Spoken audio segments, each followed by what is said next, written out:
Assalomu alaykum. Men Urgut filiali talabasiman. Ismim Semifa Bahora. Bugun mavzumiz o'qituvchining tarbiya texnologiyalari asosida pedagog mahoratini oshirib borish mavzusini bugun ko'rib chiqamiz va uni rejalarga bo'lib olamiz. Birinchi rejamiz tarbiya texnologiyalarining mohiyati. Ikkinchi rejamiz tarbiya texnologiyalarining muhim belgilari va o'ziga xos xususiyatlari. Uchinchi rejamiz tarbiya jarayonida texnologiyalashtirish va mavzuga qaytamiz. Tarbiya texnologiyalarining mohiyati. Pedagogika innovatsion tarbiya texnologiyalari asosida o'quvchi yoshlarni ma'naviy, axloqiy sifatlarini tarbiyalash jarayonida quyidagi bilim, ko'nikma va malakalarga ega bo'ladilar. Ular qatoriga quyidagilarni kiritishimiz mumkin. Axborotlarni saqlash, qayta ishlash, tarqatish va namoyish qilish tamoyillarini bilishi. Keyin tarbiyaviy jarayonda qo'llashi mumkin bo'lgan texnik vositalar va ularning tavsiflarini bilishi. Ta'lim-tarbiya jarayoni va ilmiy izlanishlarda internetdan foydalanishi. Tarbiya jarayonida kompyuter texnikasidan foydalanish, metodologiyasini bilishi. Multimedial hujjat va loyihalarni yaratishni bilishi. Kompyuter tarmoqlari orqali olinadigan axborot xizmatlari turlarini tasniflash. Elektron pochta ishining asosiy tamoyillarini tushunishi. Tarbiyaviy jarayonni tashkil etishda tarbiya texnologiyalaridan foydalanilishi. Texnologik tizim yoki tarbiya texnologiyasi bu pedagogik metod, usul va vositalarni rejali va kutilmagan jihatlariga erishish imkon beradigan shaxsga va jamoaga aniq ta'sir ko'rsatadigan jihatlarni tanlash tizimidir. Bu tarbiyachi o'qituvchining o'quvchilar va amaliy faoliyatini to'g'ri tashkil qila olishi va boshqalarning ko'nikma va malakalariga ega bo'lishidir.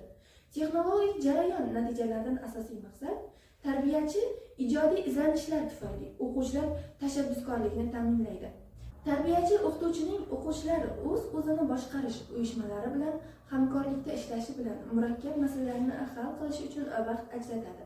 Texnologik tizimda tarbiyaviy ahamiyatga ega tadbirlarni muvaffaqiyatli uyushtirish o'qituvchining pedagogik mahoratiga bog'liq.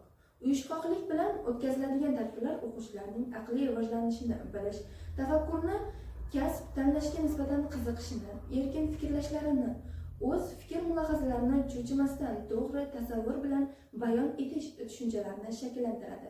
Tarbiyachi o'qituvchining innovatsion faoliyatida har bir o'quvchiga alohida yondashuvni topish, o'quvchiga iste'dodida namoyon bo'ladigan holatlarda uning faolligini oshirishga qaratiladi.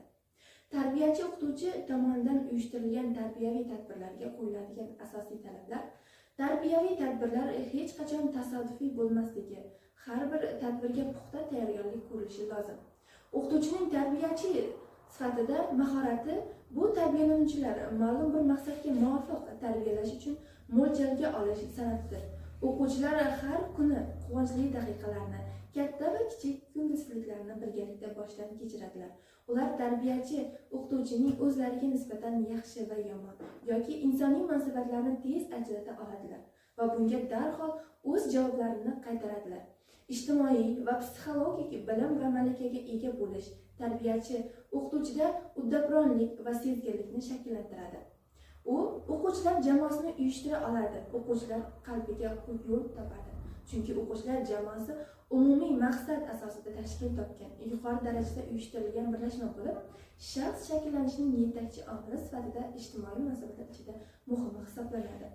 Bolalar orasida munosabatlarga mohirona rahbarlik qilish uchun tarbiyachi jamoaning ichki va jamoalar aro ziddiyatlarini ham bilishi kerak.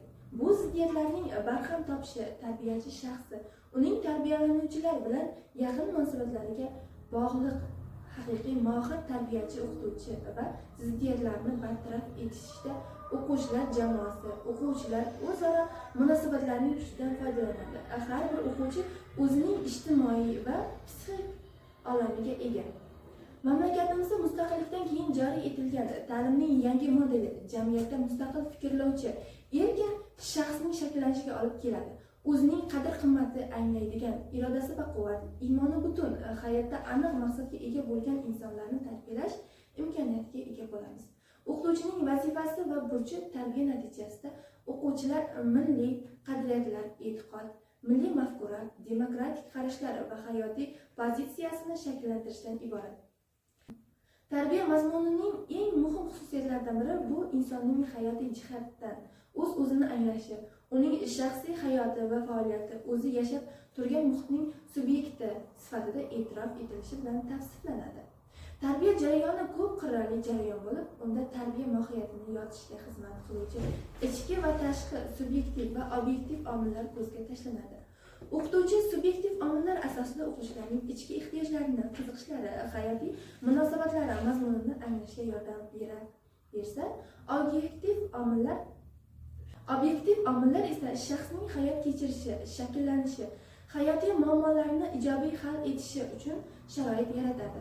Tarbiya faoliyatining mazmuni, yo'nalishi va shakli obyektiv sharoitlar bilan qanchalik mutanosib kelsa, o'quvchi shaxsini maqsadga muvofiq shakllantirish borasida o'qituvchi muvaffaqiyatga erishadi. E'tiboringiz uchun rahmat.